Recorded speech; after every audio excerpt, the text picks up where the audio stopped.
Assalamualaikum warahmatullahi wabarakatuh. Waalaikumsalam warahmatullahi wabarakatuh. Apa kabar anak-anakku? Baik. Sehat semua? Sehat. Sekarang siapa yang nggak masuk? Masuk semua? Masuk semua ya? Ya. Terima kasih ya. Sekarang sebelum kita mulai pelajaran, Bapak bimbau ya. Sekarang kita berada di musim pandemi, jadi kalian harus tetap memperhatikan kesehatannya. Jadi dengan cara menerapkan 3M, yaitu mencuci tangan, apalagi menjaga jarak dan menggunakan masker di setiap kegiatan kamu ya. Iya, siap? Semangat belajar? Oke, coba semangat belajar. Sebelum pelajaran dimulai, mari kita berdoa agar apa yang kita pelajari hari ini bermanfaat. Berdoa dalam hati ya anak-anakku ya. Berdoa, mulai. Selesai. Sekarang kita akan mempelajari. Namun sebelum kita berlanjut ke pembelajaran selanjutnya, untuk pembelajaran yang kemarin sudah paham semua? Paham? Ada yang mau ditanyakan? Tidak ada? Ya, Bapak lanjutkan ya. Sekarang kita akan mempelajari tentang tematik kelas 4 pada tema 3 peduli terhadap makhluk hidup, subtema 2 keberagaman makhluk hidup dan lingkungan. Jadi seperti itu ya. Jadi peduli terhadap makhluk hidup. Kenapa? Karena makhluk hidup itu juga dapat memberikan manfaat kepada kita semua ya. Jadi kita harus punya sikap peduli. Gitu. Sekarang pada materi ini yaitu kita akan belajar tentang pemanfaatan hewan sebagai sumber daya alam. Jadi hewan kita manfaatkan sebagai sumber daya alam kita, yang mana kita harus lestarikan hewan itu ya, agar hewan bisa diambil manfaatnya dan hewan itu tetap lestari. Ngerti ya? Ngerti apa pemanfaatan itu? Ada yang bisa? Ayo, pemanfaatan apa? Diambil manfaat? Diambil manfaatnya ya anak-anakku ya. Hewan memiliki banyak manfaat dalam kehidupan manusia. Jadi banyak manfaatnya. Di antaranya apaan? Satu, apa? Hewan bisa dimanfaatkan sebagai apa? Ayo, ada yang bisa? Ayo. Sebagai bahan makanan pinter. Yang lain, apa lagi? Hewan sebagai apa lagi bisa dimanfaatkan untuk apa? Sebagai bahan obat-obatan. Ayo lagi, apa lagi? Hah? Apa lagi ada? Dimanfaatkan tenaganya oleh manusia. Jadi yang pertama, hewan dapat dimanfaatkan sebagai bahan makanan. Contohnya, misalnya hewan sapi ya. Seperti sapi kan bisa kan dimanfaatkan dagingnya ya. Obat-obatan juga bisa, banyak hewan yang bisa dijadikan obat-obatan ya. Seperti lebah ya.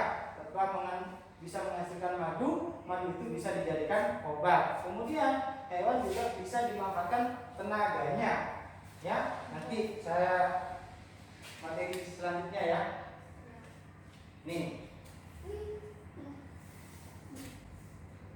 berikut beberapa contoh pemanfaatan hewan bagi manusia ya anak-anak ya. Ini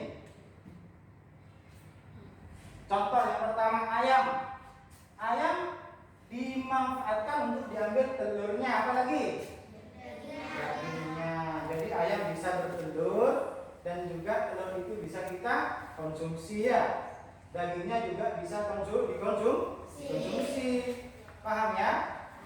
Jadi manfaatnya yang pertama, salah satu contohnya hewan yaitu ayam, bisa dimanfaatkan telurnya dan dagingnya. Kemudian ada apa ini? Gambar apa? Ada gambar kerbau. Ini bisa dimanfaatkan apanya? Kerbau ini. Kerbau dan sapi ayo. Bisa dimanfaatkan apanya? Kerbau. Kerbau dan sapi dimanfaatkan untuk diambil dagingnya, bisa ya. dan juga tenaganya untuk apa? Untuk membajak sawah ya, banyak manfaatnya ya. Selain bisa diambil dagingnya, juga bisa diambil tenaganya untuk membajak sawah. Kan banyak orang yang membajak sawah pakai kerbau ya. Ya. Kemudian contoh yang ketiga apa? Ikan. Nih, di sana ada ikan koi ya anakku ya. Itu salah satu contohnya. Juga kucing dan kelinci. Itu dimanfaatkan untuk apa? Untuk sebagai hewan peliharaan. Selain hewan bisa diambil manfaatnya, hewan juga berperan dalam menjaga keseimbangan alam. Maksudnya gimana? Contohnya, ular memakan apa? Ular memakan tikus, sehingga jumlah tikus di sawah tidak berlebihan. Ya, kan banyak di sawah. Jika ada orang yang padi misalnya ya, banyak tikusnya kadang sehingga padinya bisa rusak ya. Karena adanya ular dimakan oleh ular bahasa Arabku ya, sehingga tikus di sawah jumlahnya berkurang. Ya, itu artinya hewan juga bisa sebagai berperan sebagai penyeimbangan ya, penyeimbangan alam. Ya, sekarang kita akan belajar tentang bagian tubuh hewan dan fungsinya. Jadi setiap hewan ada bagiannya masing-masing dan juga fungsinya masing-masing. Contohnya ini. Kucing. Ada yang punya kucing banyak ya? Kalian harus tahu bagian-bagian tubuh kucing dan juga fungsinya. Contoh, seperti mata kucing fungsinya untuk apa? Anak itu melihat. Apalagi ekor fungsinya apa? Keseimbangan tubuh. Apalagi kaki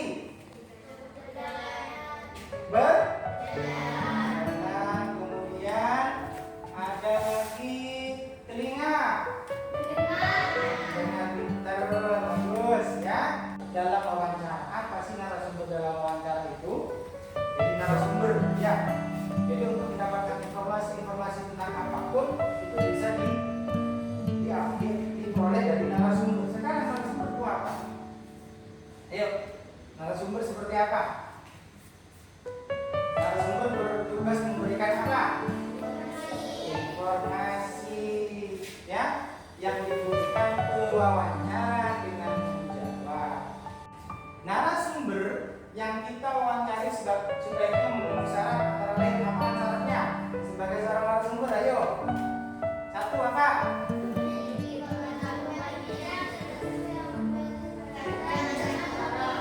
Memiliki pengetahuan di bidang tertentu yang berkaitan dengan topik wawancara.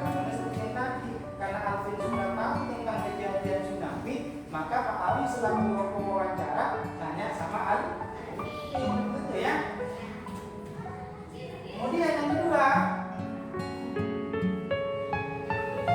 apa yang kedua? Syaratnya menjadi narasumber. Ya, memiliki keahlian ya anakku ya, dalam satu bidang yang berkaitan yang baik ya, dengan baik. Kemudian yang ketiga apa? Mengalami atau terlibat dalam suatu peristiwa. Contohnya Alvin tadi, Alvin di sana orang Aceh ya. Jadi Alvin kan otomatis tahu dan juga mengalami ya kejadiannya. Jadi Alvin tahu. Jadi kenapa kita harus nanya kepada orang yang tahu? Biar informasi yang kita terima itu betul ya. Kalau informasi yang kita dapat tidak betul ya, akhirnya jadi fitnah.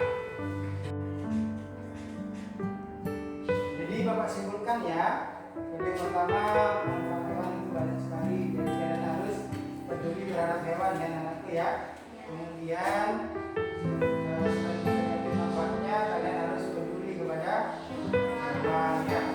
Terus untuk mengetahui informasi apapun, kalian bisa menanya kepada narasumber ya, karena narasumber adalah orang yang bisa memberikan informasi terhadap suatu peristiwa ya.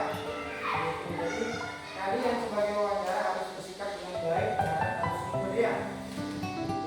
Sudah paham ya? Ya mungkin dapat Bapak sampaikan?